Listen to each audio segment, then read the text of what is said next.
Hello दोस्तों, welcome back to my channel. कैसे हैं आप लोग? आज की वीडियो में डिस्कस करेंगे कि मार्केट यहाँ से कितना ऊपर जा सकती है इस वीकली या इस मंथली एक्सपायरी, क्योंकि मार्केट ने जो क्लोजिंग दी है काफ़ी अच्छी दी है। और इस मंथली एक्सपायरी में क्या मार्केट 26,800 के लेवल तक जा सकती है, नहीं जा सकती, क्योंकि जो मार्केट ने 1 अक्टूबर के बाद एक रन दिया है सीधा, जो कि यहाँ से इसकी जो आराम से तेजी थी 1500 पॉइंट की तेजी थी। उसके बाद इसने ये करेक्शन भी दे दिया है एक एम पैटर्न बनाते हुए। ठीक है, और जो नियरेस्ट सपोर्ट था 25,300 का, उसके पास इसने मार्केट ने होल्ड भी किया है, मतलब सपोर्ट भी लिया है। और अब इस लेवल के ऊपर मार्केट क्लोज हो, अब मार्केट ने क्लोजिंग भी जो लास्ट रेजिस्टेंस का लेवल दिया था 25,920 का, मार्केट ने क्लोजिंग भी इसके ऊपर ही दी है। और बेसिकली देखा जाए तो 25,800 के ऊपर दी है क्लोजिंग। ठीक है, जो ये एक राउंड लेवल होते हैं, तो मार्केट ने यहाँ से अच्छी खासी क्लोजिंग दी है। और मार्केट एक करेक्शन भी कर चुकी है, प्लस यहाँ से जो बाकी अदर सेक्टर है उनमें भी एक रिवर्सल आना स्टार्ट हो गया है, जैसे कि हमारा IT sector and mid cap भी मार्केट एक ब्रेकआउट पे है, मिड कैप इंडेक्स भी। ठीक है, तो हम देखते हैं मार्केट यहाँ से कितना ऊपर जा सकती है, और मे बी इस मंथली एक्सपायरी में ये मोमेंटम आ जाए, क्योंकि मार्केट को अगर हम डेली एनालिसिस में देखें, ठीक है, तो मार्केट ने जहाँ जहाँ सपोर्ट लिया है तो मार्केट एक ब्रेकआउट दे चुकी है। अगर हम इसको वीक में देखें तो इसको एक बार वीक में एनालिसिस कर लेते हैं वीकली कैंडल बेसिस पे। ठीक है, तो जो मार्केट ने ये लास्ट ईयर 26,200 के पास का हाई बनाया था सितंबर में। ठीक है, उसके बाद मार्केट ने एक करेक्शन दी।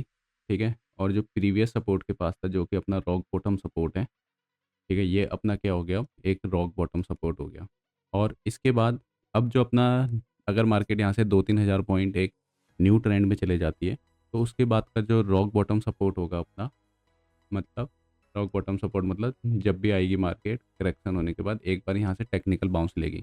जैसे एक लॉन्गर टाइम फ्रेम में मार्केट ने यहाँ से टेक्निकल बाउंस लिया, जैसे कि यहाँ पे दिख रहा है, प्लस फिर उसके बाद मार्केट वहाँ से रिवर्स हो गई। ठीक है, तो अब जैसे कि मार्केट अब यहाँ से ये ब्रेकआउट देने के बाद एक नई रेंज में निकलती है मार्केट, जो कि अपना नेक्स्ट टारगेट निकल के आ रहा है 29,000 का।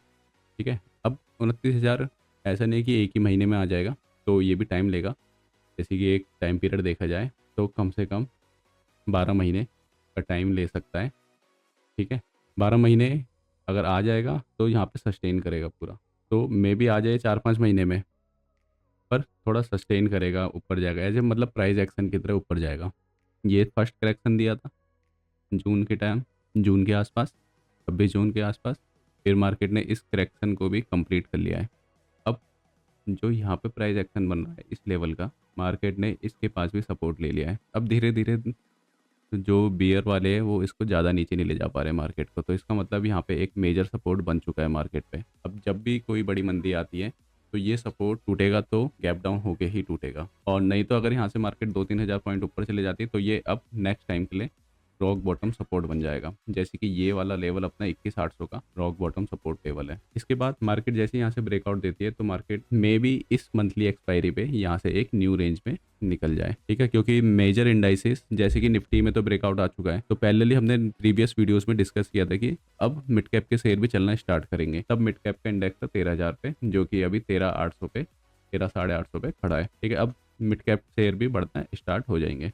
फिर इसके बाद आएगी स्मॉल कैप शेयर्स की बारी। ठीक है, उसमें भी जो पहली से ट्रेंडिंग शेयर्स है वो पहली से बढ़ना स्टार्ट हो चुके हैं और अच्छा खासा रिटर्न भी दे चुके हैं। तो अब मार्केट को क्या है कि अब यहाँ से निकले, एक बार सपोर्ट ले यहाँ पे, फिर जैसे कि यहाँ पे सपोर्ट लिया मार्केट ने निकलने से पहले, वैसे ही एक बार यहाँ पे सपोर्ट ले। ठीक है, जैसे कि एक बार अगर लॉन्गर टाइम फ्रेम में देखें तो यहाँ पे सपोर्ट लिया मार्केट ने, ऐसी जैसी ये इस लेवल को निकली, जैसे इस लेवल से निकली, ठीक है, मार्केट धीरे धीरे सपोर्ट यहाँ पे सपोर्ट लिया, फिर ऊपर की तरफ ब्रेकआउट दिया मार्केट। प्राइस एक्शन ऐसे बन सकता है। तो आपको करना क्या है, यहाँ पे आप निफ्टी 20 को ले सकते हैं, ईटीएफ को ले सकते हैं। ठीक है, अगर इंडेक्स में ट्रेड करने में थोड़ा फियर फील होता है, ये अपने सपोर्ट रेजिस्टेंस के लेवल है, तो एक बार देख लेते हैं। अब कल जैसी ये यहाँ से निकलती है मार्केट, तो एक बार यहाँ से सपोर्ट ले, फिर यहाँ से मार्केट एक बार निकल जाए ऐसे प्राइस एक्शन बनाते हुए, तो ये मार्केट का ये रहेगा। अब यहाँ पे 2 निफ्टी की एक्सपायरीज बची है मंथ की, और 2 सेंसेक्स की एक्सपायरी बची है। तो यहाँ पे जब भी ऑप्शन में ट्रेड ले, तो अब ये नहीं देखना कि प्राइस इन मार्केट बुलिश है तो सेम एक मतलब एक तरफा बुलिश ट्रेड ले लेना, नहीं, प्राइस एक्शन के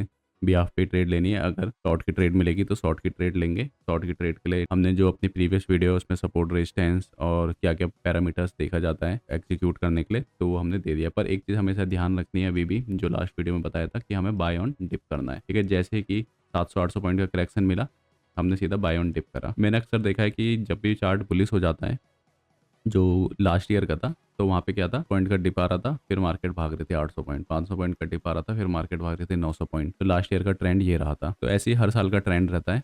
जैसे कि इस साल का ट्रेंड क्या था, बाय ऑन डिप का था। और जब भी मार्केट डिप में कम से कम 1500 से 1800 पॉइंट का जो डिप दे रही थी, उसके हिसाब से मार्केट में बाय ऑन डिप की ट्रेड ली जा रही थी। और सेल ऑन राइज भी इस हिसाब से ही लिया जा रहा था। ये प्रीवियस वीडियो में सब में डिस्कस कर चुके हैं। और ये जो पैटर्न बन रहा है यहाँ पे, इससे रिलेटेड एक चैनल पे वीडियो है, आप उसको जाके देख सकते हैं। अब यहाँ से एक बार सेंसेक्स को देख लेते हैं, जिनको, और अपना बैंक निफ्टी भी एक ब्रेकआउट पे ही है। बैंक निफ्टी में अक्सर देखा गया है, अगर निफ्टी में जो ब्रेकआउट आता है तो बैंक निफ्टी थोड़ा उससे पहले इंडिकेशन दे देता है। बैंक निफ्टी भी ब्रेकआउट पे, जो भी निफ्टी को ट्रेंड करवाएंगे वो शेयर रहेंगे अपने बैंक निफ्टी। ठीक है, इसके बाद आईटी सेक्टर, क्योंकि ये रिवर्सल पे, तो यहाँ पे भी बाइंग आना स्टार्ट हो जाएगी, ट्रिगर अच्छी खासी हो जाएगी, क्योंकि काफी इंस्टीट्यूशंस माल भर चुके हैं इसका। इसके बाद रिलायंस, एयरटेल, ये जो ज़्यादा मार्केट कैप वाले शेयर हैं, अब ये इसको रन करवाएंगे निफ्टी को। साथ में एक बार सेंसेक्स को देख लेते हैं। सेंसेक्स भी जो रेजिस्टेंस है, जो ऑल टाइम हाई के पास का ये रेजिस्टेंस है, अब इसके ऊपर भी ये निकलने के लिए तैयार है, क्योंकि जो ये करेक्शन थी ये ज़्यादा डीप डाउन नहीं आई, इसने यहीं से सपोर्ट लिया। लॉन्गर टाइम फ्रेम में एनालिसिस करने का फायदा यही होता है, पता रहता है कि कहाँ पे डिप पे बाय करना है और कहाँ पे शॉर्ट के लिए या प्रॉफिट बुकिंग कर लेनी है। ये देखो, ये इतना बड़ा रन आया था, ये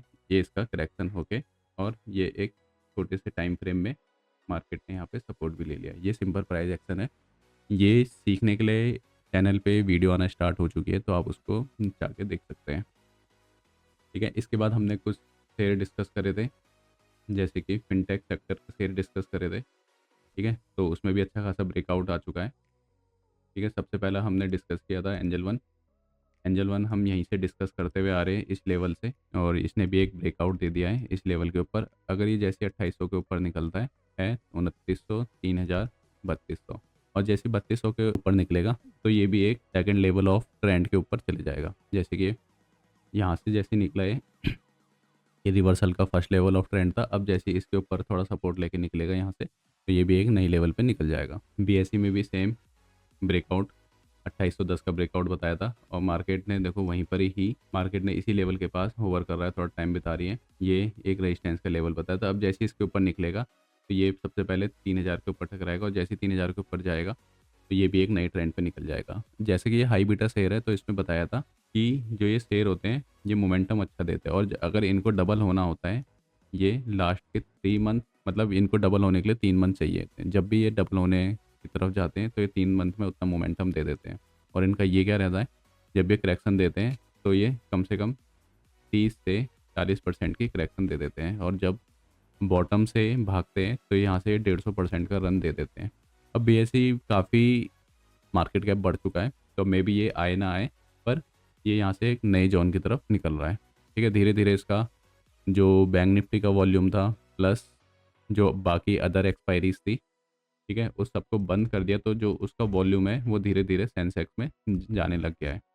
ठीक है, अब धीरे धीरे मैक्सिमम प्रॉप डेस्क सेलिंग करते, data neutral strategies, proprietary traders, अब वो धीरे धीरे इसमें आने लग गए हैं।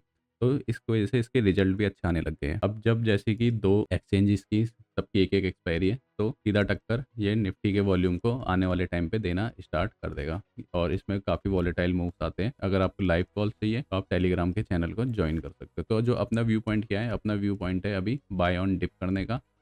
ठीक है, और सेल करेंगे हम, एक अच्छे लेवल पे आने पे सेल भी करेंगे। ठीक है, अब जैसे कि यहाँ से 26,800 पे निकलता है, तो एक बार सेल के लिए ट्राई करेंगे 26,300 तक डाउन साइड। अगर आता है तो सही है, नहीं तो ऐसे ले लेंगे, नहीं तो फिर यहाँ से दोबारा मार्केट, क्योंकि मार्केट ना अब इतना टाइम देगी नहीं हर किसी को घुसने का। ठीक है, जैसे कि ये लेवल आया, यहाँ से किसी को घुसने का टाइम नहीं मिला रिटेलर्स को, सीधा मार्केट निकल गई। ये सीधा ये 10-12 दिन के अंदर आ गया था मोमेंटम, ये मोमेंटम आ गया। ठीक है, ऐसे मार्केट ना घुसने का टाइम नहीं थी, जब तक रिटेलर घुसता है फिर फंस जाता है, और रिटेलर घुसता है यहाँ पे, ठीक है, इतना करेक्शन देके यहाँ पे घुसना सोचता है। उसके बाद हमने कमोडिटी को डिस्कस किया था, इसमें हमने सिल्वर डिस्कस करी। सिल्वर में यहाँ पे बता दिया था कि एक टेक्निकल बाउंस है पूरा, यहाँ से टेक्निकल बाउंस आ सकता है, और जो कि एक टेक्निकल बाउंस आया है यहाँ से, और मार्केट अब यहाँ से एक एम पैटर्न बनना स्टार्ट हो चुका है। अगर ये इस लेवल के पास दोबारा सस्टेन नहीं करता है, तो फिर ये यहाँ तक लेवल तक आ सकता है, नहीं तो यहीं से ये रिवर्स होके ऊपर दोबारा एक नए लेवल के लिए यहाँ से निकल सकती है सिल्वर। ये सिल्वर का है। अब एक बार गोल्ड को देख लेते हैं। गोल्ड में बोला था 117 118 के पास एक टेक्निकल बाउंस है यहाँ से इसमें भी एक टेक्निकल बाउंस आया, यहाँ पे एम पैटर्न बनते हुए नीचे गिरा है। ये सारे पैटर्न डिस्कस करिए लास्ट की जो लर्निंग की वीडियोस आई है। तो अब ये यहाँ पे दोबारा सस्टेन नहीं करता है, इसके नीचे निकलता है, तो ये यहाँ तक आ सकता है 1.10 1.12 तक।